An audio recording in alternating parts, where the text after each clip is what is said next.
Allah. Alhamdulillahirabbil alamin wassalatu wassalamu ala nabiyyina Muhammadin wa ala alihi wa sahbihi ajma'in. Asyhadu an la ilaha illallah wahdahu la syarikalah wa asyhadu anna Muhammadan abduhu wa rasuluh. Allahumma shalli ala Muhammad wa ala ali Muhammad, amma ba'du. Syukur alhamdulillah kita panjatkan kepada Allah Subhanahu wa taala yang telah mengumpulkan kita semuanya di majelis yang mulia ini. Mudah-mudahan langkah kita semuanya menuju majelis ini diridhai oleh Allah Subhanahu wa taala serta dijadikan oleh Allah Subhanahu wa taala pemberat amal kebaikan kita di sisinya. Amin ya rabbal alamin. Kami sampaikan ahlan wa sahlan wa marhaban bihudurikum kepada Ustadzuna Ahmad Sabik LC hafizallahu taala yang berkenan singgah di tempat kami yang sederhana ini. Mudah-mudahan segala kekurangan yang kami persiapkan tidak mengurangi rasa hormat kami kepada beliau Ustadzuna, dan mudah-mudahan apa yang kita selenggarakan di sore hari ini diberikan oleh Allah Subhanahu wa taala keberkahan dan menjadikan kebaikan tersendiri untuk tempat yang mulia ini. Kami sampaikan juga selamat datang kepada ikhwah dari Pule yang meluangkan waktunya untuk hadir di tengah-tengah kami. Merupakan kebahagiaan tersendiri bagi kami bahwa kita adalah bersaudara, sehingga di dalam bermajelis pun panjenengan semuanya meskipun sudah berlelah-lelah mempersiapkan majelis, panjenengan semuanya di Pule mungkin sejak tadi malam setelah tabligh akbar yang panjenengan semuanya selenggarakan di Pule masih menyempatkan untuk hadir di Trenggalek kota ini. Masyaallah ikhwah wal akhwat rahimani wa rahimakumullah. Tidak panjang lebar kami memberikan mukadimah di sini. Insyaallah langsung ini nanti masuk ke acara inti, yaitu kajian yang bertemakan ketika futur menyapa, yang insyaallah akan disampaikan oleh Ustadzuna Ahmad Sabik LC hafizallahu taala, yang insyaallah untuk penyampaian materi kami persilahkan kepada Ustadzuna kurang lebih sampai pukul 17.00 atau secukupnya, kemudian dilanjutkan dengan sesi tanya jawab kurang lebih 20 menit, sehingga insya Allah kita punya stand waktu untuk persiapan sholat maghrib. Masyaallah muslimin rahimani wa rahimakumullah. Mungkin sedikit mukadimah dari kami. Waktu dan tempat kami persilahkan kepada Ustadzuna Ahmad Sabik hafizallahu taala, alaihi falyatafaddal mashkura.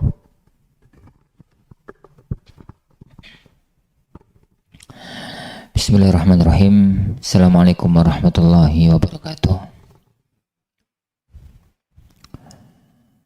Innal hamdalillah nahmaduhu wa nasta'inuhu wa nastaghfiruh wa na'udzu billahi min syururi anfusina wa min sayyiati a'malina. May yahdihillahu fala mudilla lahu wa may yudlil fala hadiya lahu. Asyhadu an la ilaha illallah wahdahu la syarika lahu wa asyhadu anna Muhammadan abduhu wa rasuluh. Allahumma salli wa sallim wa barik ala nabiyyina Muhammadin wa ala alihi wa ashabihi wa man sara ala nahjihi ila yaumiddin, amma ba'd.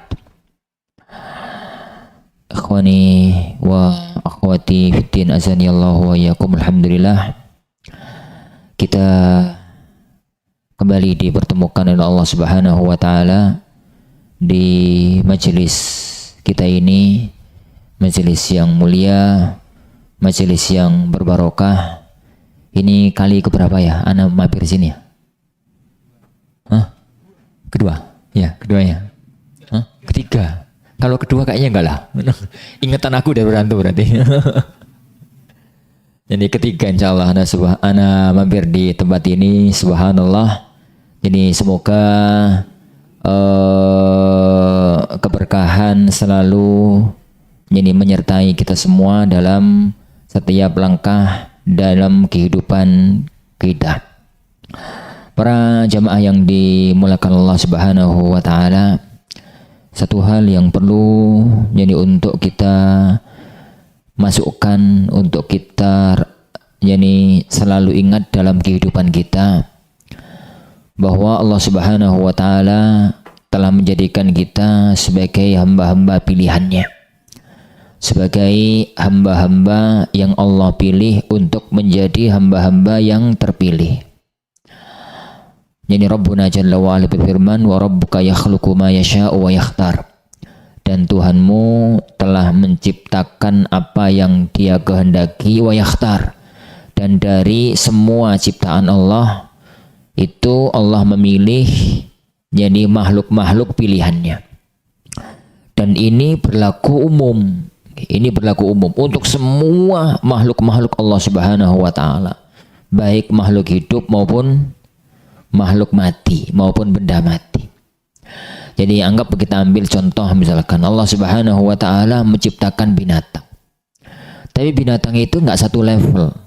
Allah menjadikan sebagian binatang itu terpilih untuk menjadi binatang-binatang yang lebih mulia dibandingkan binatang-binatang yang lain. Monggo geser maju. Oke. Nah. Ya. Contoh kalau binatang-binatang yang terpilih ini apa? Ya binatangnya cilik tapi luarang. Ya, cuy, podo-podo wae ngono luarang. Podo-podo manuke ngono luarang. Padahal ono sing ora. Tatkala Allah Subhanahu wa taala menciptakan batu. Jadi Allah Subhanahu wa taala memilih sebagian batu menjadi batu-batu mulia. Ono lho watu itu sak truk regane berapa? 500.000 ya. 50.000. Ini 900. 700 sedikit regane ya. Ada batu itu cawili regane puluhan juta. Manusia juga begitu. Manusia ini juga begitu. Allah Subhanahu wa taala menciptakan semua manusia. Di antara semua manusia itu Allah Subhanahu wa taala memilih orang-orang mukmin, orang-orang muslim sebagai manusia-manusia pilihannya. Merekalah orang-orang yang Allah beri taufik untuk menjadi pengikut, menjadi jadi orang-orang yang beragama dengan agama yang Allah ridhoi. Jadi innad dina indallahil Islam. Agama yang Allah ridhoi adalah agama Islam. Setelah Allah Subhanahu wa taala menjadikan kita, memilih kita di antara semua manusia menjadi seorang yang muslim, tidak cukup di situ pilihan Allah. Tidak cukup di situ anugerah dari Allah Subhanahu wa taala, tapi Allah Subhanahu wa taala memilih kita dari kalangan semua orang-orang muslim menjadi muslim apa? Muslim-muslim yang taat insyaallah. Jadi muslim-muslim yang taat, yang berusaha ini untuk menjadi muslim yang taat, karena di sana ono istilah muslim apa? Muslim KTP. Ono istilah Islam KTP, mau bener ora istilah ngono ku. Wis pokoke istilah itu Islam KTP. Di antara muslim-muslim yang taat itu sudah pilihan yang kedua. Allah Subhanahu wa taala, para jamaah sekalian, para ikhwan sekalian, memilih kita menjadi muslim taat ahlus sunnah insyaallah. Menjadi muslim taat ahlus sunnah. Karena orang-orang taat itu nggak semuanya di kalangan ahlus sunnah loh. Jadi orang Khawarij akeh sing taat, orang Murji'ah akeh sing taat gitu ya. Roto-roto kan komunitas-komunitas pengajian itu kan roto-roto manusia-manusia taat, padahal di Syiah ya ono pengajian, di Khawarij ya ono pengajian, di ini ya ono pengajian. Maka tatkala Allah nuntun langkah kita, hati kita untuk menjadi muslim taat ahlus sunnah, itu satu anugerah yang amat sangat besar. Jangankan di zaman sekarang ikhwas sekalian, orang-orang di zaman tabi'in tatkala apa mendapatkan anugerah ini itu sudah merasakan itu sebagai anugerah besar. Dulu Imam Abu Aliyah radhiyallahu an rahimahullah itu pernah mengatakan, yani sungguhnya Allah Subhanahu wa taala laqad an'amallahu yani alayya bi nikmatain. Allah telah memberikan kepadaku dua nikmat. Aku kok gak ngerti mana di antara keduanya yang lebih utama. Yang pertama, an yaj'alani muslima. Allah menjadikan aku muslim. Yang kedua, alla yaj'alani haruriyan. Allah tidak menjadikan aku salah satu anggota Haruri. Haruri ini kenapa? Khawarij. Yani kenapa kok beliau nyebut khusus Khawarij?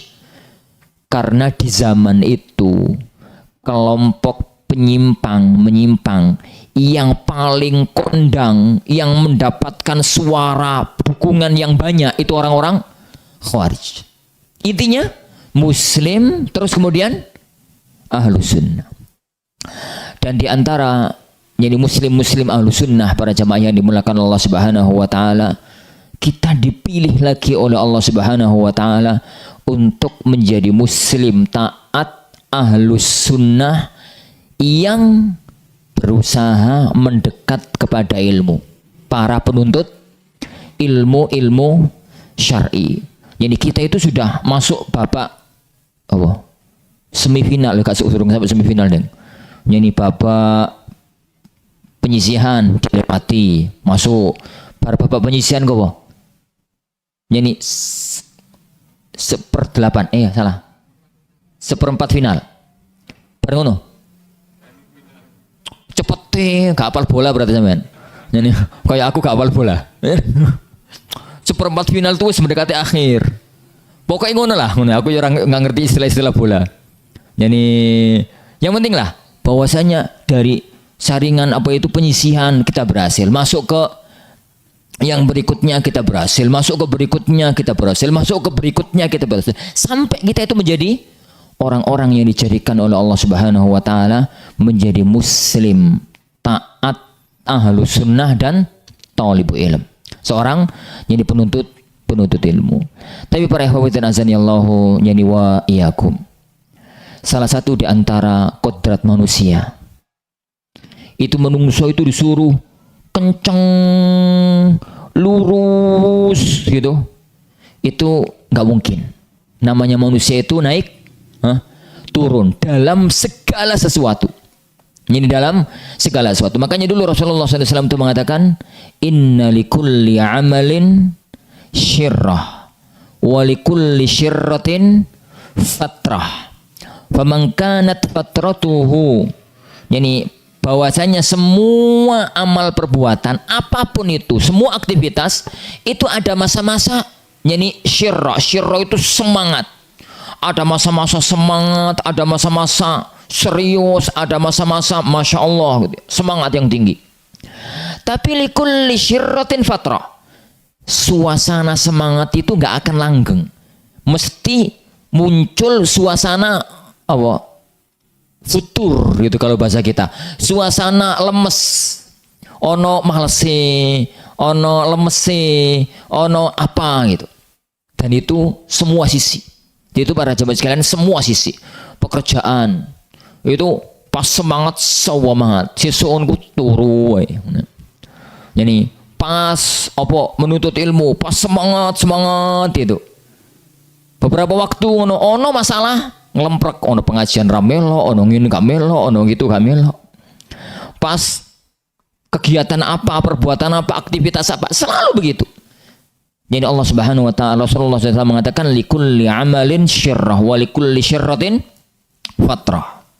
Tinggal tatkala masa futur itu datang, bagaimana kita ngelolanya.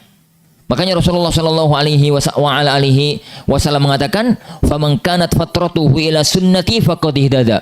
Barang siapa yang masa futurnya itu dia ikut jalurku, tidak keluar dari ajaranku, maka dia telah mendapatkan petunjuk. Tapi barang siapa yang masa lemesnya itu keluar dari jalurku, maka dialah yani orang-orang yang akan celaka. Jadi orang-orang yang yani akan celaka. Itu tak jauh ya kawan dari kenikmatan yang Allah Subhanahu wa taala berikan kepada kita. Menuntut ilmu itu pun semacam itu. Orang itu menuntut ilmu itu gak akan semacam itu. Ada waktu-waktu yang menyebabkan kondisi-kondisi yang menyebabkan fatrah itu muncul, futur itu muncul. Apa tuh futur itu? Futur itu apa? Lemah, lemes, males, padahal sebelumnya semangat. Nek kawit awal wis lemes, iku gak futur iku penggaweane berarti. Awal iku ini kuat, semangat, ono pengajian dimanapun didatangi, ustadznya siapapun didatangi, ini kajian-kajian rutin gak pernah hoib, gak pernah datang, ikut itu. Tiba-tiba kok ora tau muncul, takoni yo, gak ada masalah apa-apa. Tapi kok tiba-tiba lemes gitu aja. Itu namanya futur. Lah, ini itu yang perlu untuk kita deteksi. Karena orang yang kondisi futur itu dua kondisi. Yang pertama, kata Rasulullah SAW tadi, "Faman kanat fatratuhu ila sunnati faqad ihtada." Barang siapa yang futurnya saat kondisi terpuruknya, saat kondisi lemesnya, itu ila sunnati, ke sunnahku, maksudnya tetap mengikuti arahanku, tetap mengikuti ajaranku, nggak keluar dari syariatku, faqad ihtada. Maka futurnya itu futur yang di atas hidayah, yang di atas petunjuk. Normal lah, manusiawi, jenenge menungso. Tapi faman kana fatratuhu ila ghairi dzalik, kalau memang kondisi futurnya itu bukan ke jalanku, faqad halak, maka dia akan celaka. Dan ini yang perlu untuk kita waspadai, perlu jadi untuk kita jadi cermati. Apakah kondisi itu tatkala datang itu berada pada jalannya Allah Subhanahu wa taala atau tidak? Sebenarnya futur ini bukan masalah menuntut ilmu aja, dalam semua kondisi, tapi kita khususkan sekarang pada masalah menuntut ilmu. Ketahuilah para jamaah yang dimuliakan Allah Subhanahu wa taala, futur itu malas, lemes gitu ya. Itu jadi ada dua kondisi. Kondisi yang pertama jadi males, lemes, gak semangat karena manusiawi, tabiat manusiawi. Tabiat manusiawi itu ya gimana? Ya karena capek, karena ngantuk, karena stres. Kok stres? Apa? Sedang banyak pikiran, itu. Sedang banyak pikiran. Karena apa lagi? Karena lapar gitu. Karena semacam-macam lah gitu. Kalau malesnya, lemesnya, nggak semangatnya karena urusan-urusan semacam ini, itu nggak tercela. Normalnya manusia. Normalnya jadi manusia. Orang itu mesti menghadapi kondisi-kondisi capek, kondisi-kondisi ngantuk, kondisi-kondisi apa? Sedang banyak pikiran, sedang kalut nangani masalah-masalah tertentu. Manusiawi ya, jadi manusiawi. Kalau memang kondisi semacam itu, rumusnya apa ya, Wan? Jurusnya apa untuk mengobatinya? Ini, tuntaskan urusan itu sesegera mungkin, maka insya Allah futurnya akan segera hilang. Nek ngantuk, ya turu. Ini gak turu sampai untuk pengajian, udah pengajian turu. Nek ngantuk turu. Nek lapar mangan. Nek lapar mangan. Nek capek istirahat. Nek stres, pakaian pikiran, usahakan untuk nuntaskan masalah itu. Dan itu yang disebutkan oleh Rasulullah Shallallahu Alaihi Wasallam, karena manusia itu begitu ya. Jadi manusia itu begitu. Makanya Rasulullah Shallallahu Alaihi Wasallam, yani beliau Shallallahu Alaihi Wasallam menjadikan itu semua sebagai hal yang manusiawi, sebagai hal-hal yang manusiawi untuk sebagai manusia normalnya seorang manusia. Jadi normalnya jadi sebagai manusia. Nah, ini nggak kita bahas ya, ini nggak kita bahas. Itu manusiawi lah, itu manusiawi. Semua orang mengalaminya. Jadi semua orang itu akan mengalami hal tersebut. Yang kedua, futur itu yang disebabkan oleh hal-hal yang sebenarnya itu bukan faktor manusiawi. Dalam arti sampean apa Mas gak tahu ngaji, lapar ya, mboten nih, warok, capek, yo enggak, punya masalah, yo enggak, ngantuk, yo enggak. Lah napa gak tahu ngaji? Bos pokoknya tiba-tiba males. Ngerti ono jadwal ngaji tapi males. Ngerti kalau ada jadwal taklim tapi males. Pokoknya tiba-tiba males gitu aja. Meninggalkan sesuatu amal kebajikan tanpa sebab yang jelas, dan itu yang diwanti-wanti oleh Rasulullah Shallallahu Alaihi Wasallam. Kenapa para jamaah yang dimuliakan Allah Subhanahu Wa Taala? Karena rumus hidup agar orang itu selamat dunia akhirat itu adalah menggapai kebenaran dan istiqomah di atas kebenaran sampai orang itu meninggal dunia. Jadi makanya Rasulullah SAW tatkala didatangi oleh sahabat, kemudian ya Rasulullah tolong nasihati aku untuk pedoman hidup yang setelah ini saya nggak akan tanya kepada orang lain. Apa kata Rasulullah SAW? Kul amantu billah summa staqim. Katakan saya beriman kepada Allah summa staqim, kemudian istiqomahlah. Jadi beliau sallallahu alaihi wasallam menyebutkan dua rumus. Yang pertama, pegang keimanan. Menjadi orang yang muslim, menjadi orang yang mukmin, itu yang pertama. Dan ini berarti mendapatkan kebenaran. Setelah orang itu mendapatkan kebenaran, maka istiqomah di atas kebenaran itu sampai meninggal dunia. Ini sampai meninggal dunia. Kalau dalam bahasa kita menuntut ilmu, jadilah Anda orang yang ngaji. Menjadari yang gak ngaji ke ngaji itu berat. Tapi mempertahankan untuk selalu menjadi thalibul ilm sampai meninggal dunia itu butuh perjuangan untuk tetap istiqamah di jalan Allah Subhanahu wa Ta'ala. Makanya Rasulullah SAW itu tatkala beliau SAW tatkala menyebutkan amal yang paling utama itu beliau mengatakan khairul a'mal adwamuha wa in qal. Sebaik-baik amal itu yang langgeng, continue meskipun dikit. Jadi meskipun dikit, dan itu yang dituntunkan kepada kita oleh syariat. Amal itu selalu dari waktu ke waktu, dari waktu ke waktu, dari waktu ke waktu. Contoh ya, sholat sehari semalam itu berapa kali? 17 rakaat. Jadi berapa rakaat? 17 rakaat. Allah Subhanahu wa Ta'ala tidak menjadikan 17 rakaat itu breng langsung bar salat subuh, bangun tidur langsung 17 rakaat itu enggak. Tapi Allah Subhanahu wa Ta'ala menjadikan amal itu ba'da subuh mek 2 rakaat. Bangun terus sarapan terus kerja. Setelah itu waktu istirahat salat lagi. Setelah itu terus kerja neh. Apa turu? Pokoknya kerja neh. Setelah itu salat lagi.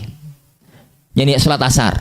Aktivitas lagi, aktivitas butulinan, bu jalan-jalan, bu apa lah berasar. Pokoknya aktivitas. Setelah itu salat lagi. Kenapa tidak Allah jadikan langsung 17 rakaat sekali? Untuk menjaga kelanggengan, keistiqomahan, agar dari waktu ke waktu orang itu selalu dalam ketaatan. Makanya Rasulullah Shallallahu Alaihi Wasallam itu pernah mencela orang-orang yang terkena penyakit futur semacam ini. Jadi beliau Shallallahu Alaihi Wasallam pernah mengatakan kepada Abdullah bin Umar bin Khattab radhiyallahu anhu, ya Abdullah, la takun mithla fulan, kana yusallil lail fataraka qiyamal lail. Jadi wahai fulan, wahai Abdullah ibnu Umar, jangan kamu itu kayak si fulan itu loh. Biyen itu rajin, bareng ngono ratau salat malam blas. Jadi biyen itu rajin, bareng ngono gak pernah salat malam, ini sama sekali. Lah, futur jenis ini yang tanpa sebab itu yang dicela oleh syariat. Kenapa para jamaah yang Allah Subhanahu wa Ta'ala? Karena ujung keberhasilan seseorang dalam menjalani hidup ini adalah dengan apa kita tutup amal perbuatan kita. Innamal a'malu bil khawatim, bahwasanya amal itu tergantung apa? Akhir nyeni ke kehidupan. Jadi akhir nyeni ke kehidupan. Apa saja yang menyebabkan orang itu nyeni terkena penyakit futur di dalam ngaji, di dalam menuntut ilmu? Yang pertama kurang merasakan keutamaan menuntut ilmu. Jadi kurang merasakan keutamaan menuntut ilmu.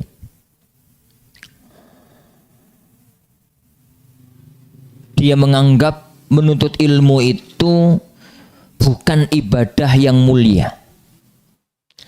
Kalau ini penyakitnya, obatnya banyak-banyak melihat kembali keutamaan penuntut ilmu. Dengarkan kajian-kajian asatidzah di YouTube atau di yang lain tentang keutamaan menuntut ilmu. Bahwasanya orang datang ngaji, orang datang belajar, itu bukan masalah dia dapat ilmu atau tidak, tapi semua yang berkaitan dengannya adalah keutamaan. Niate berpahala, melakune ke tempat nuntut ilmu yani berpahala, di majelisnya itu berpahala, dan berbagai macam keutamaan yang lain. Yani berbagai macam keutamaan yang lain. Kalau kita sebut misalkan, yang digambarkan apa yang pernah disabdakan oleh beliau sallallahu alaihi wa ala alihi wasallam, tatkala Sofwan itu datang dari jauh sekali. Zaman dulu kan orang datang dari jauh, cuma orang datang dari tempat dekat itu kan beda sekali. Kalau zaman sekarang kan nggak pakai ketok. Kelihatan sekali kalau orang itu datang dari jauh menghadap sama Rasulullah SAW. Beliau melihat orang ini bukan penduduk Madinah, dan orang ini pasti datang dari jauh. Kalau di zaman Rasulullah SAW orang datang dari jauh itu cirinya apa? Ya rambut awut-awutan, pakaiannya kucel. Kalau sekarang kan yang datang teko pule karo yang datang asli Trenggalek kan rapat ketok. Ini ketok toh. Ya rapat ketok, datang dari jauh naik mobil naik apa kok. Kalau zaman dulu ketok banget. Kelihatan sekali asy'ath aghbar. Orang ini datang dari jauh. Ditanya sama Rasulullah sallallahu alaihi wasallam, "Aja abik, sampean jauh-jauh datang ke kota Madinah ini kanggo apa toh Mas?" "Maja abika kanggo apa?" Dia mengatakan, "Ya Rasulullah, ji'tu li atlubal ilm." Yani saya datang untuk menuntut ilmu. Saya datang untuk belajar. Saya datang untuk ngaji gitu kalau bahasa kita sekarang. Maka Rasulullah sallallahu alaihi wa ala alihi wasallam mengatakan, yani innal malaikata la tallau ajnihataha. Dalam riwayat yang lain, innal malaika la yarkabu ba'dhuha ba'dhan hatta wassala ila sama'id dunya ridwan bima yatlub. Bahwasanya seorang penuntut ilmu, beliau mengatakan marhaban bi talibul ilm, selamat datang wahai seorang penuntut ilmu. Seorang penuntut ilmu itu orang yang datang ngaji itu, para malaikat itu bertumpuk dari mulai tempat dia sampai ke langit dunia untuk menaunginya, rebutan untuk menaunginya, rebutan untuk melindunginya, rebutan untuk menyayanginya, karena ridwan bima yatlub, saking ridhonya dengan apa yang dia lakukan, saking ridhonya dengan apa yang dia lakukan. Langkah-langkahnya itu berpahala. Kalau zaman dulu itu melangkah, kalau saiki kono apa puterane sepeda motornya itu berpahala. Jadi zaman dulu kan langkah melaku, naik konto juga melaku atau melangkah.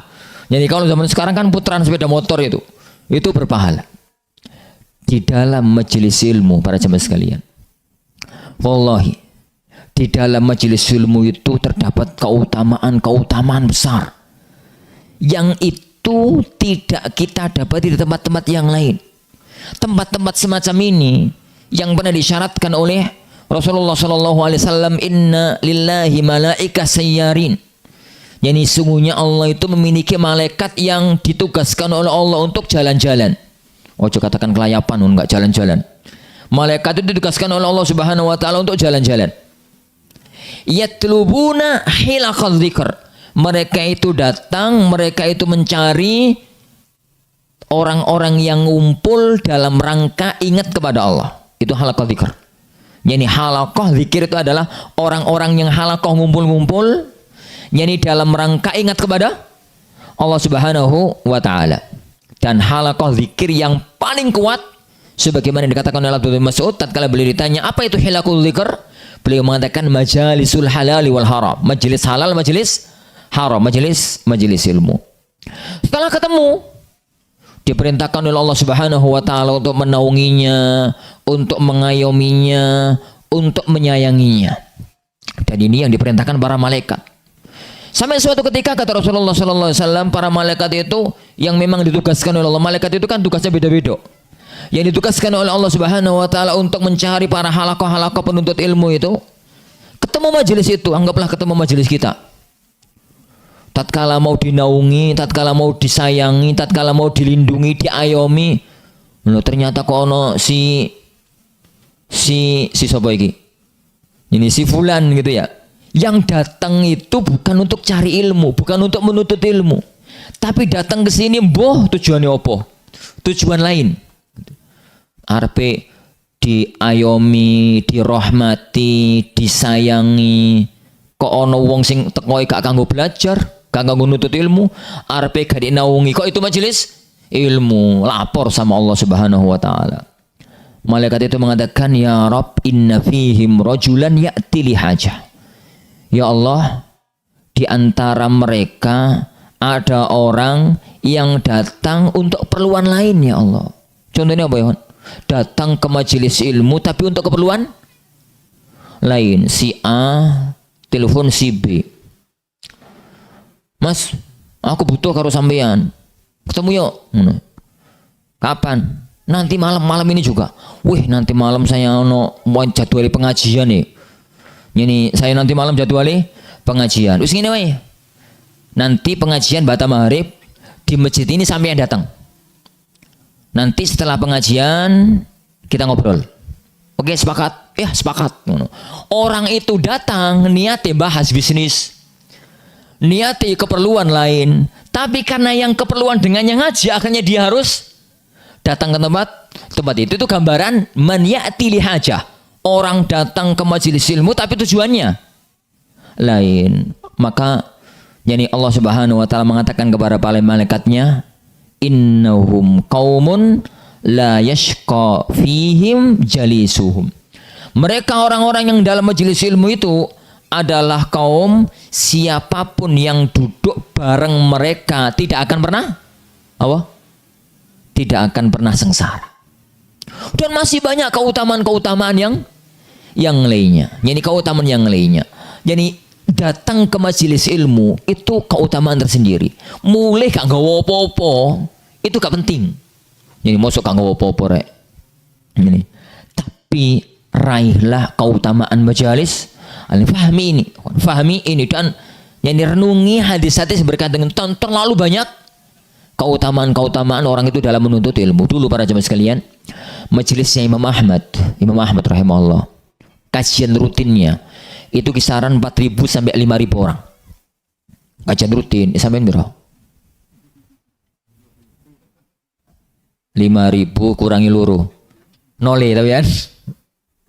Kada seket kan. 5.000 orang. Zaman itu pada zaman sekalian, ini ono pengajian 5.000 orang sebelum ono speaker, sebelum ono pengeras suara. Kira-kira yang ngeringekno pengajian berapa orang? Sebelum ada speaker ini kalau tak matikan, antum bisa bayangkan 5.000 orang di masjid. Zaman itu belum ada pengeras suara.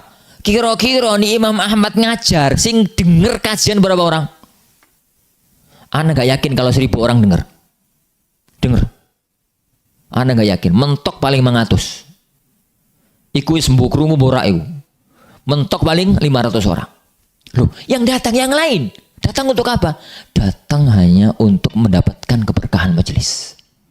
Padahal yuk toko sira krungu apa-apa terus kaya mulai ngono. Yani, tapi toko tenanan, toko orang antuk ngono ya. Ini masalahnya kan yang teko turu, bar turu, wae bubar barna. Itu masalah. Jadi pertama ya Wan, kalau futur itu bisa jadi sebabnya itu karena tidak memahami kemuliaan menuntut ilmu. Jadi tidak memahami kemuliaan menuntut ilmu. Pulang bawa faedah, enggak bawa faedah itu masalah yang lain. Tapi yang penting kedatangan kita di majelis ilmu adalah keberkahan tersendiri. Belum para memberikan faedah-faedah yang lain. Kalau di majelis ilmu kita akan ketemu dengan teman-teman yang soleh. Kalau di majelis ilmu kita itu akan saling mendoakan dan didoakan. Minimalnya kan salam toh. Salam itu mendoakan, jawab salam itu didoakan. Lah sampai salam ming pisan doakan nih, didoakan oleh orang banyak.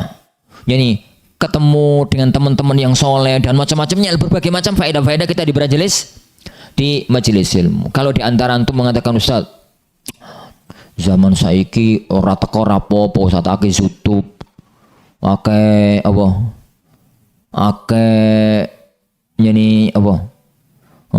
macam-macam lah di FB, di Twitter, di ini para sekalian. Pahami yang anak katakan tadi. Majelis ilmu itu keberkahannya. Kalau ngaji lewat YouTube dan itu bagus. Tapi ngaji itu suasana yang anak gambarkan tadi itu gak ada. Budal, kemudian ngumpul, kemudian pulang. Suasana itu gak ada ya Wan.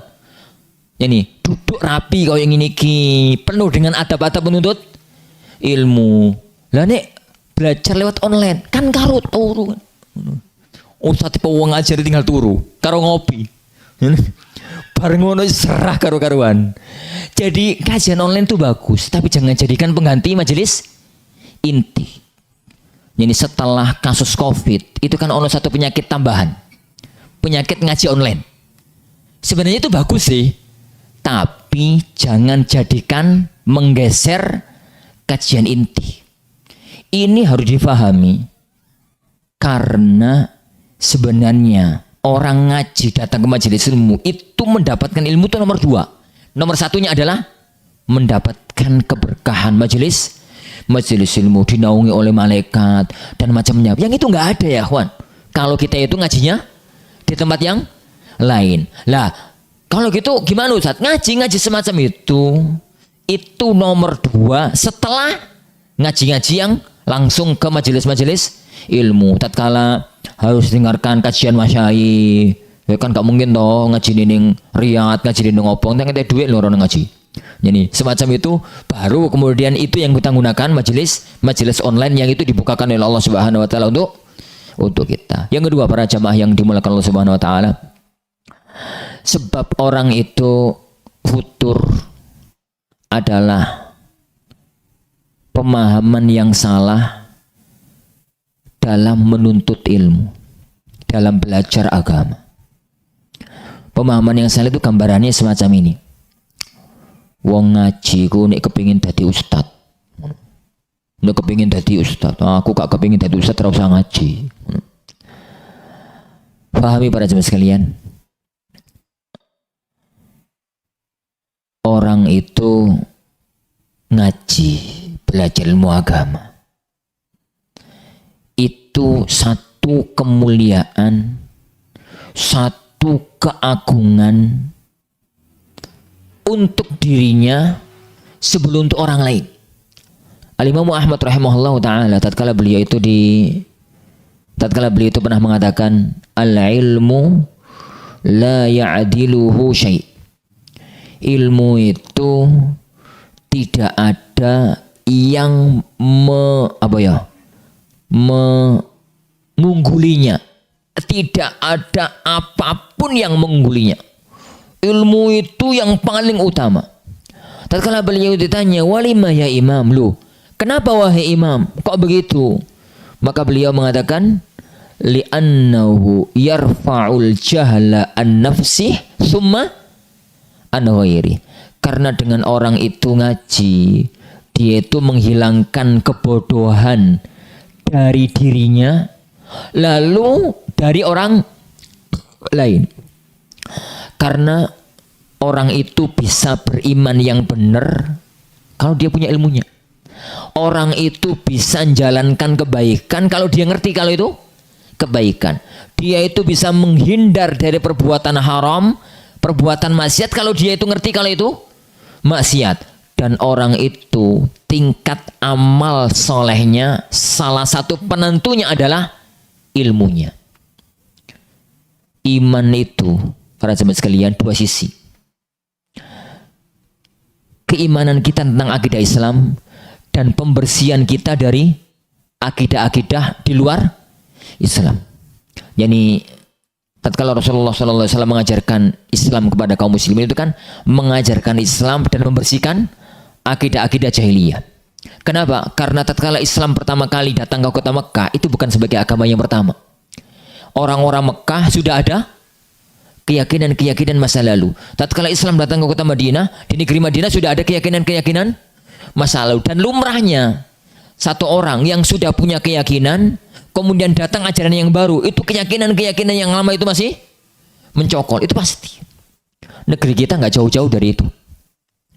Islam datang sebagai agama nomor berapa? Hah?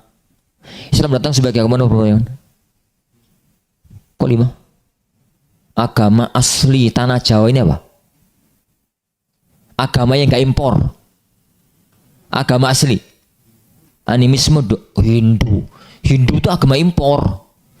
Jadi animisme, dinamisme itu agama asli. Saya kira nggak tahu masih ada atau enggak. Mungkin masih ada. Jadi di daerah-daerah pedalaman itu mungkin masih ada. Agama asli negeri Jawa Dwipa ini, bahkan Nusantara secara umum itu animisme, dinamisme. Karena agama itu hasil apa ya? Pelacakan spiritual pribadi. Orang hidup itu merasakan mesti alam semesta ini punya Tuhan. Punya kekuatan pengendali. Kekuatan pengendali itu apa? Dicari. Ketemulah dua. Pertama, roh-roh nenek moyang dahulu. Yang kedua, kekuatan gaib yang lain. Muncullah animisme, dinamisme. Ini muncullah animisme dan dinamisme. Itu agama pertama. Setelah itu datang agama kedua. Agama apa itu? Agama impor pertama kali datang ke negeri kita itu agama Hindu. Agama Hindu yang dibawa oleh Haji Saka. Setelah itu datang agama Buddha. Tatkala Islam datang dengan teori apapun para jamaah sekalian. Islam datang dengan teori apapun, mau dengan teori Arab, mau dengan teori Cina, mau dengan teori Gujarat. Tatkala Islam datang, maka keyakinan yang mencokol di tanah Jawa ini atau di Nusantara secara umum adalah agama Hindu, agama Buddha. Maka tatkala Islam masuk, meskipun mereka itu bersyahadat, mau nggak mau keyakinan masa lalu masih mencokol. Dan itu hanya bisa dibersihkan dengan ilmu. Orang itu bisa mengamalkan amal kebajikan. Itu pun karena ngerti kalau itu kebaikan. Orang itu bisa menghindar dari perbuatan haram. Kalau itu ngerti kalau itu adalah jadi perbuatan haram. Bahkan kualitas amal soleh juga ditentukan oleh ilmu. Jadi itu sebenarnya inti dari orang itu mendapatkan ilmu untuk amal pribadi, kemudian untuk orang lain. Orang lain itu ya istrinya, anaknya, kerabatnya, keluarganya. Makanya Imam Ahmad rahimahullah ta'ala tatkala beliau mengatakan al-ilmu la ya'diluhu syai'. Ilmu itu tidak ada yang menyainginya, menandinginya. Tatkala beliau tanya, kenapa wahai Imam? Maka beliau mengatakan karena dengan ilmu itu dia menghilangkan kebodohan dirinya dan dia bisa untuk menghilangkan kebodohan dari orang lain. Dia bisa jadi untuk menghilangkan kebodohan dari orang lain. Dan itu sangat kita rasakan para ikhwah, jadi para jamaah yang dimuliakan oleh Allah Subhanahu wa taala. Jadi itu yang kedua. Kadang-kadang orang itu sebabnya futur. Itu karena dia itu merasa ngaji rajin kan ngopo aku ora dadi kiai kok. Memang nek kapan ngaji dadi kiai. Jadi enggak mesti nih. Perhatikanlah sahabat. Sahabat itu kan enggak semuanya dadi kiai. Nek semuanya dadi kiai lho sapa sing perang? No sapa sing ngene, sapa sing gitu, enggak semuanya itu semacam. Yani enggak semuanya itu yani semacam itu. Yang ketiga ya, Ikhwan. Sebab orang itu futur. Itu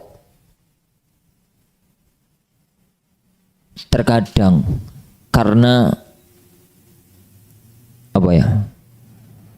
Pengaruh teman. Terkadang itu yani karena pengaruh teman. Karena berteman dengan teman-teman yang jelek. Kalau ini sebabnya, obatnya apa?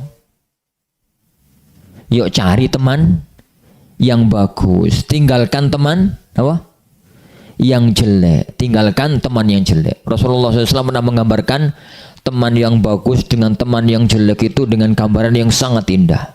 Masalul jalisi saleh wal jalisi asu. Perumpamaan teman yang jelek dengan teman yang bagus itu kahamilil misk wa nafihil kir, kayak penjual minyak wangi dan apa? Tukang pandai besi. Ini bukan berarti sunnah dodolan minyak wangi haram tadi pandai besi, bukan ya Wan. Penjual dodolan minyak wangi itu kodok sunai. Boleh ya Wan.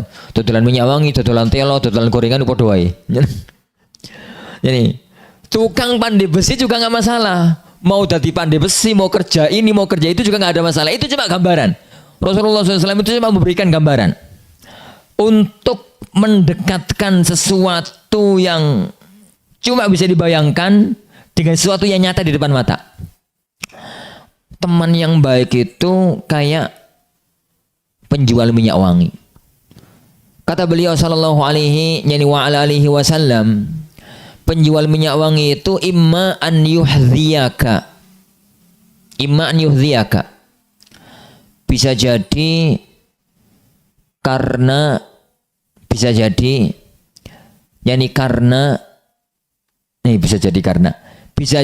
penjual itu yang akan memberikan minyak wangi itu kepadamu. Anggaplah teman yang jualan minyak wangi itu nggak memberikan kepada kita, nggak ngasih hadiah kepada kita, maka wa imma antabta'a minhu. Kalau dia nggak ngasih, kamu yang beli.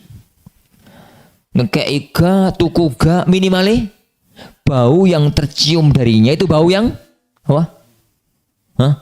Bau yang wangi. Teman yang baik juga begitu. Bisa jadi teman itu yang ngajak kita berbuat baik. Itu pertama. Yang kedua, anggaplah dia wong itu pendiam, teman yang baik tapi pendiam, atau ngeja-ngeja isinan gitu ya. Minimal kalau kita itu tanya apa-apa, itu jawabannya kebaikan. Anggaplah teman yang baik itu gak tahu ngejak-ngejak, sampai gak tahu takon, aura yang terpancar dari pertemanan itu kebaikan. Arepe berbuat aneh-aneh ono konco sing apik. Arepe males ibadah ono konco sing apik, itu mending. Maka gambarannya kayak penjual minyak wangi. Teman yang jelek itu kata Rasulullah SAW kayak tukang pandai besi. Gambaran pandai besi itu bisa jadi cipratan apinya kena baju dan badan, ya sakit, bolong barang. Anggaplah gak sampai kecipratan apinya, maka kena apa? Asapnya, ya sangit kabeh bajune sampean. Sangit karo ireng-ireng. Anggaplah cipratan apinya nggak sampai kena, kemudian apa? Apa tadi? Baunya tadi kok baunya. Asapnya tadi nggak sampai kena. Bau yang tercium di area itu adalah bau nggak enak, bau sangit, bau kosong, bau ini, bau itu. Teman yang jelek juga begitu. Bisa jadi dia yang ngajak kamu berbuat jelek. Bisa jadi kalau kamu tanya apa-apa jawabannya kejelekan. Anggaplah ini enggak, itu enggak. Maka aura yang muncul di situ adalah aura kejelekan. Gawane itu gawa berbuat jelek. Lah, salah satu sebab di antara orang itu futur dalam menuntut ilmu, dalam belajar adalah berteman dengan sahabat-sahabat yang jelek, teman-teman yang jelek. Makanya salah satu para jamaah yang Allah Subhanahu wa taala di zaman belakangan ini adalah cari komunitas. Kita ngaji itu salah satu di antara tujuannya adalah cari komunitas, cari teman-teman yang baik. Nih uang itu gak ketemu sama teman-teman yang baik, padahal uang itu mesti butuh apa? Mesti butuh komunitas. Maka ketemu nih komunitasnya mesti orang-orang yang jelek, dan itu yang perlu untuk diwaspadai. Jadi untuk diwaspadai. Para jamaah yang dimuliakan oleh Allah Subhanahu wa taala. Di antara sebab orang itu futur ya dalam menuntut ilmu itu adalah apa ya? Anggapan yang salah kepada para siapa? Para asatidzah dan pada para pengurus pengajian. Kalau bahasanya para ulama itu menganggap bahwasanya para asatidzah, para masyayikh itu manusia yang nggak boleh salah.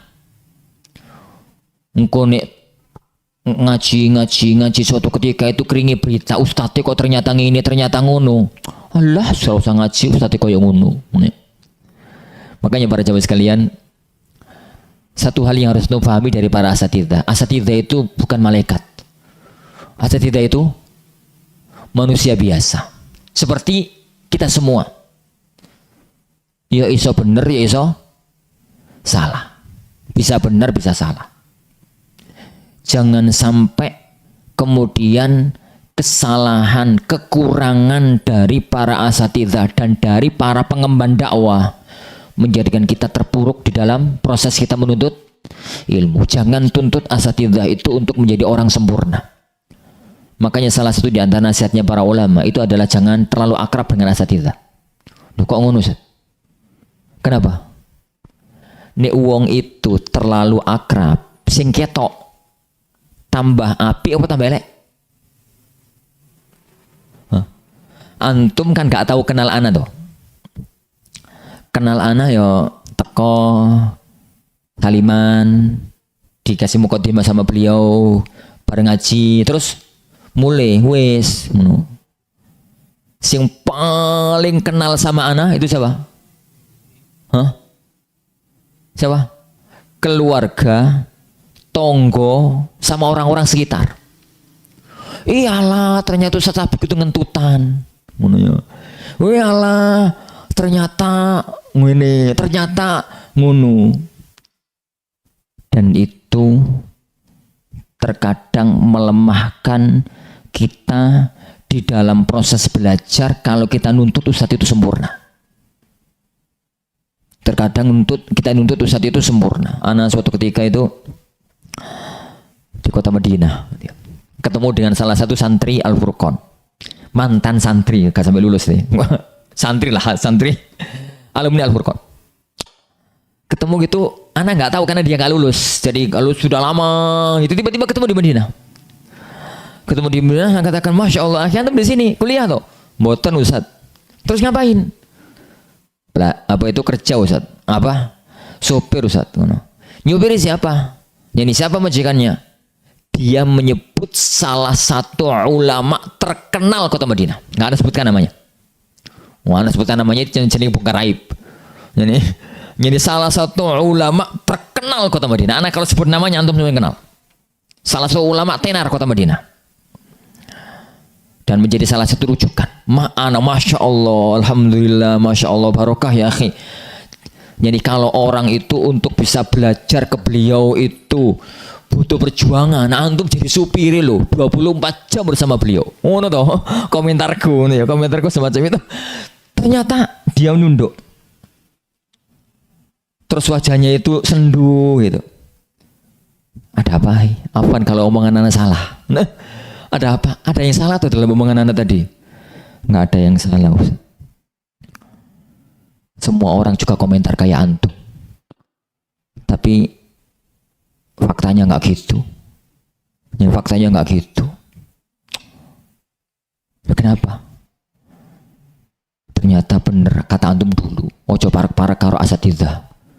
sing malah muncul eleke, sing malah ketok itu eleke, sing kowe tok itu eleke. Ternyata Syekh itu saat gini. Bojone iku ngene. Bojone nomor 2-nya itu ngene. Oke, berhenti sebentar sudah. Jangan teruskan. Ana enggak kepingin dengar kata-kata itu lebih. Lalu ana sadari ana omongan itu ya akhi. Antum itu kalau gambarannya masyayikh dan asatidzah itu sempurna, cacat titik itu jadi melemahkan. Gambarnya gini lah. Kalau antum itu bayangkan orang itu nilainya 100. Ternyata kok ketahuan nilainya cuma 95, itu kecewa berat. Kok mek 95 gitu. Jadi antum itu karena mindsetnya orang baik itu 100. Begitu 95 muncul kecewa. Lah kok mek 95. Tapi kalau antum itu mindsetnya orang itu 70 itu sapi. Wis akeh apike timbang eleke ngono to 70 sing apik 30. Sing lu ku sapi mantep gitu. Ternyata kok antum mendapati si fulan itu nilainya 80. Itu Masya Allah, dipuji-puji, disenangi. Kenapa? Melebihi mindset. Jenengan lah punya anak.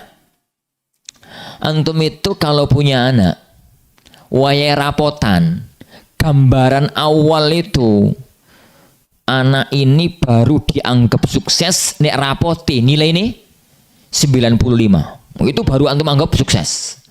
Mulai anak jenengan nilai ini 91. Kecewa apa seneng? Kecewa. Kenapa? Gambaran awalnya 95. Loh nak, kok mek 91 padahal 91. Ini. Kenapa? Gambaran awalnya itu 95. Tapi coba sampean duwe anak rapate pinter. Yo rapate rajin. Gambarane pokoknya munggah kelas ku suwapi wisan. Nilainya swidak ku suwapi. Ternyata nilainya 75. Aku sampeneng tukono sepeda motor. Ngono. Tukono sepeda pancal, tukono opo, sampeneng padahal 75. Padahal 75. Orang itu tergantung cara kita berpikir. Tergantung cara kita berpikir. Kalau antum ada plakat pengajian, hadirilah tabligh akbar yang akan disampaikan oleh Ustadz Profesor Dr. Fulan Ibnu Fulan LCMA, terus gelarnya doweret. Sudah gitu nih sore itu semua keutamanya ditulis. Masya Allah. Orang itu tatkala mau datang mindsetnya kan subhanallah, ini manusia sempurna. Kira-kira ilmu ini mantap, keterangan ini mantap, hujahnya mantap. Itu mindset di awal, nilainya 99 lah. Dalam bayangannya, bar pengajian, dia tanya orang gimana tadi pengajiannya? Allah ngono wae. Padahal ya wis apik pengajiane. Sudah bagus pengajiane. Kalau dinilai mungkin 90. Kenapa kok ngono wae? Karena mindsetnya 99.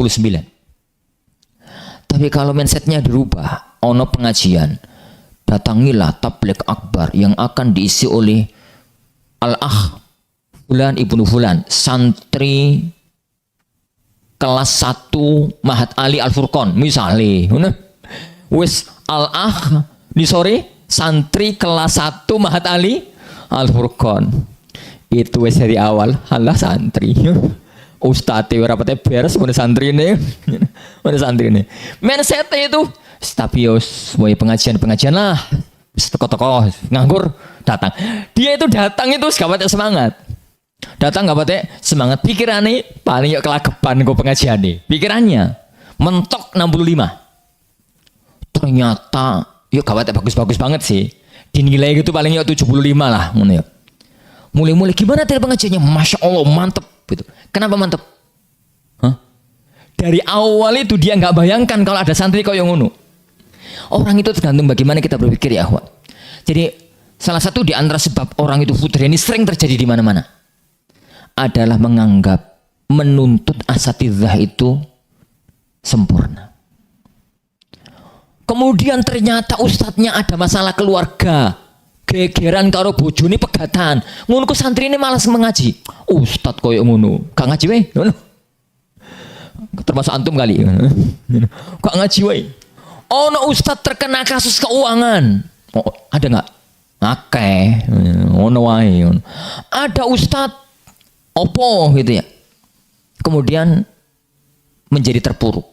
Iya, manusiawi ya. Kita kecewa dengan ustad semacam itu manusiawi. Tapi ingat, jangan menjadikan kita itu lemah. Dan itu seringnya adalah berangkat dari apa? Menuntut ustadz itu sempurna. Nggak ada ya orang sempurna itu nggak ada. Orang itu diberi titik kekuatan di sini, diberi titik kekuatan itu di situ. Fahami sebagai manusia biasa. Ya ustadz itu manusia biasa. Kadang-kadang ya nesu, kadang-kadang ya males, kadang-kadang ya menjengkelkan, kadang-kadang ya ini, kadang-kadang ya jadi semacam itu. Terutama asatidzah yang sering interaksi dengan kita. Ini jarang-jarang itu nggak terlalu ketok, tapi sering interaksi itu yang kemudian ono wae permasalahan. Ada aja jadi masalah-masalah itu yang sambil itu. Sudah jam 5 ya? Hah? 17 lebih 5 menit. Ya. Jam benar lah itu. Benar nggak benar Ustaz? Kecemutan berapa menit? Oh, kecepatan 10 menit. Berarti jam 5 kurang 5 menit. Ya wis lah. Ini jam 5 kurang 5 menit. Para jamaah yang dimuliakan Allah Subhanahu wa taala. Itu mungkin beberapa hal yang ini kita harus memahami ya. Pertama, kesimpulannya bahwa futur itu tabiat. Jadi karena namanya manusia itu nggak bisa lurus, makanya kelasnya iman aja naik turun. Namanya iman aja itu naik turun. Itu manusiawi. Itu manusiawi. Tapi kata Rasulullah SAW tadi, tatkala orang itu lemes, tatkala orang itu futur, tergantung bagaimana cara nanganinya. Tergantung bagaimana cara nanganinya. Lah, tatkala kemudian nanganinya itu baik, nanganinya itu benar, jadi maka insya Allah selamat. Tapi kalau nanganinya salah, itu yang akan menjadi sumber malapetaka. Kalau kemudian kasus futur itu sebabnya adalah manusiawi, karena lemes, karena punya masalah, karena ini, karena itu, selesaikan masalah itu. Insya Allah mudah teratasi. Kalau kemudian malesnya itu adalah karena faktor-faktor yang lain yang saya sebutkan tadi, segera pahami. Kalau kita nggak nemukan sebabnya, ini siapa tuh sampean gak tahu ngaji hati. Ini aku itu ngerti loh nih, ngaji itu punya keutamaan. Aku ngerti tapi males gitu kawan nih, ya. Maka konsultasikan kepada para asatidzah yang antum percaya, yakin ada masalah. Jadi yakin ada masalah. Jadi karena masalah itu butuh jadi untuk kita deteksi agar tidak keterusan. Ingat bahwasanya kita itu berada di jalan keutamaan, berada di jalan kemuliaan, berada di jalan keagungan. Tatkala kemudian kemuliaan dan keagungan ini tidak kita pertahankan, kita khawatir kita tidak dapat jadi untuk istiqomah di atas jalan ini sampai kemudian nanti kita jadi meninggal dunia. Wallahu a'lam. Insyaallah subhanahu wa ta'ala yang kita diskusikan bersama. Jadi masih ada waktu sekitar berapa tadi Ustaz? 15 sampai 20 menit. Jadi barangkali ada yang mau didiskusikan bersama, monggo barakallahu fikum. Nah, kalau nggak ada malah penak cepat selesai.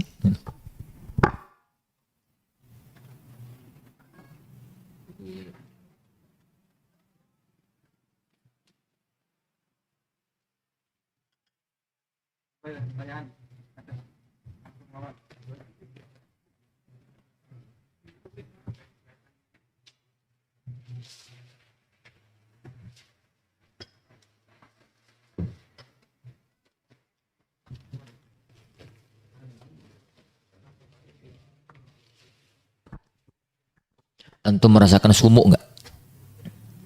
Ya? Aku kok? Jangan-jangan karena anak dari Gresik.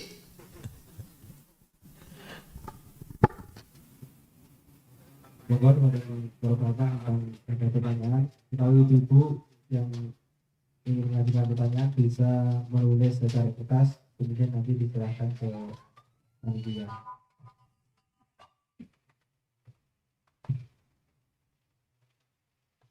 Bapak, dulu.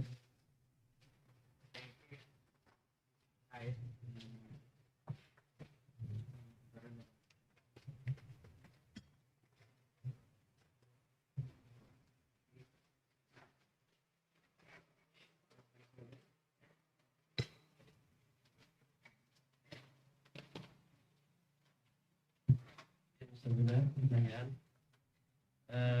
jazakumullah khairan atas ilmu yang sudah sampaikan, semoga menjadi semua. Izin bertanya tentang kubur. Kadang kita sedang semangat, kemudian tiba-tiba kajian misalkan diliburkan. Setelah libur, misal selesai Ramadan ini, tiba-tiba malas lagi. Nah, seperti ini kira-kira apa solusinya? Tape.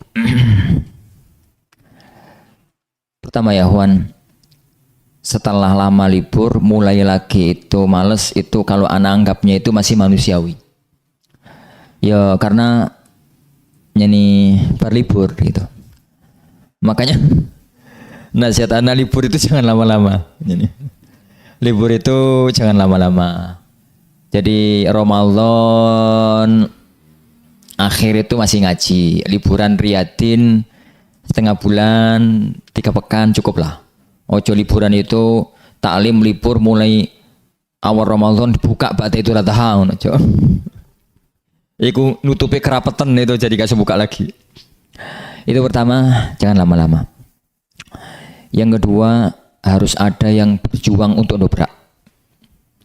Jadi ono yang mulai 1-2 orang ngawali ngaji tetap mulai. Biasanya jadi rasa malas itu akan hilang seiring dengan dimulainya. Engkau yang datang awal itu cuma 1-2 orang, 3-4 orang, itu kan sekali 2 kali pertemuan. Bari, insya Allah lanjut kembali. Makanya nasihat anak untuk para pengusung dakwah, pegiat dakwah, panitia ya. Ojo melo-melo, ini ojo melo-melo futur, ojo melo-melo itu karena dijadwalkan. Jadi salah satu di antara teorinya itu kayak sekolah gitu loh. Jadi pengajian kita tutup di tanggal 20 Ramadan karena itikaf. Dan nanti akan kita mulai setelah riyadin. Riyadin cukup 2 pekan, cukup. Atau 3 pekan, cukup gitu ya.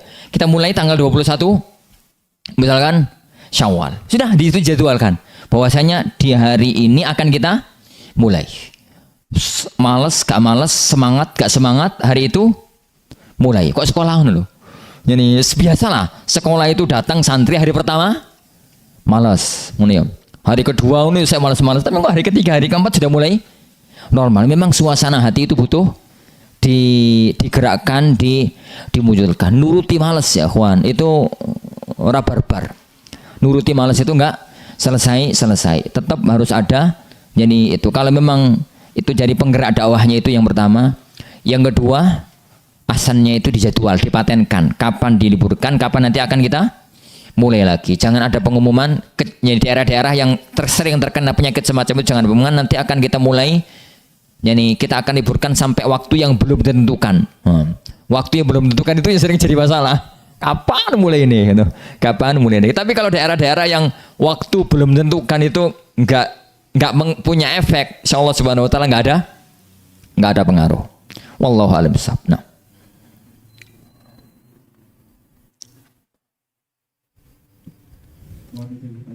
Nggih. Masalah untuk juga ini yang sering terjadi mungkin di daerah-daerah yang barangkali cara fasilitas belum terlalu ya, adanya kendala belajar yang terkendala musim, misalnya ketika musim kemarau kita belajar semangat, tapi karena musim hujan mungkin karena ngecek atau cerita belum berangkat ke masjid itu, ini semangatnya berkurang ya. Baik.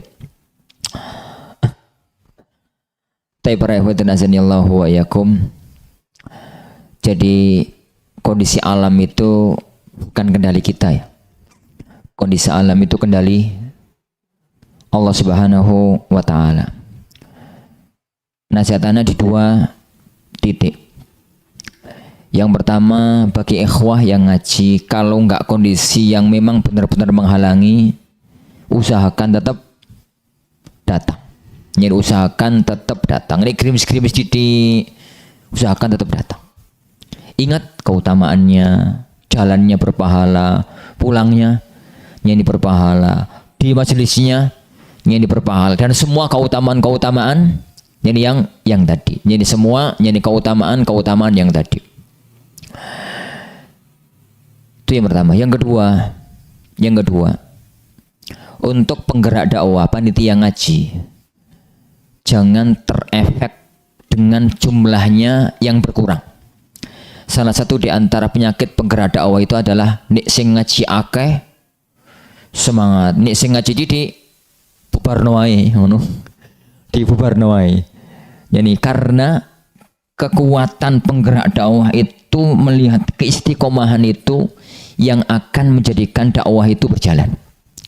Jadi yang Allah lihat kepada kita itu adalah upaya. Hasil itu urusan yani Allah Subhanahu wa ta'ala. Hasil itu urusan Allah Subhanahu wa ta'ala. Kita nggak pernah tahu para ikhwah yang akan Allah persiapkan hari-hari ini ke depan. Dan memang harus disadari kalau memang waktunya hujan yang datang 1-2 orang, ya lumrah lah.